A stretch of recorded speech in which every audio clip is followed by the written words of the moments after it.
गुजरात से लंदन के लिए रवाना विमान हादसे का शिकार हो गया।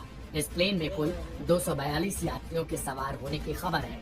इस हादसे से ठीक पहले पायलट ने एटीसी को मैडे का कॉल दिया था। डीजीसीए के मुताबिक हादसे से ठीक पहले ही यह सूचना आई थी।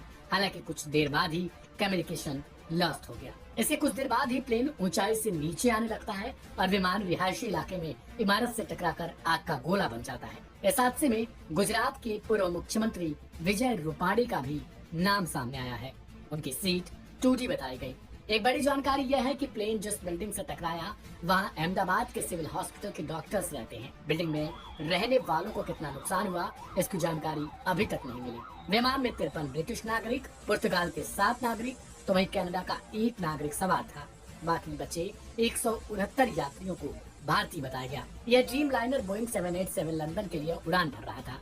अहमदाबाद के सरदार वल्लभ भाई पटेल इंटरनेशनल एयरपोर्ट से टेक ऑफ करते समय ही आसपास की इमारत या फिर दीवार से टकराने से ये प्लेन घटना का शिकार हुआ है।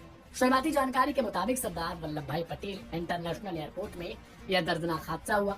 माना जा रहा है कि एयरपोर्ट की बाउंड्री से लगकर यह विमान दुर्घटना का शिकार हुआ, लेकिन कुछ मीडिया रिपोर्ट्स में माने तो यह विमान रिहायशी इलाके में जाकर गिरा है।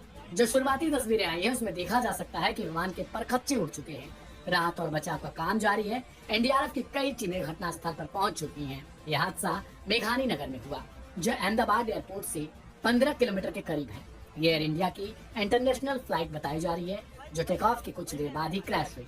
फ्लाइट अहमदाबाद से लंदन की ओर जा रही थी। हादसे के बाद आसमान में काले धुएं का गुबार भी नजर आया। अस्पताल अलर्ट पर है। घटना के बाद आसपास के इलाकों में अफरा तफरी का माहौल है। मेडिकल की कई टीमों को तैनात किया गया है। इसके अलावा गुजरात एयरपोर्ट को भी बंद कर दिया गया।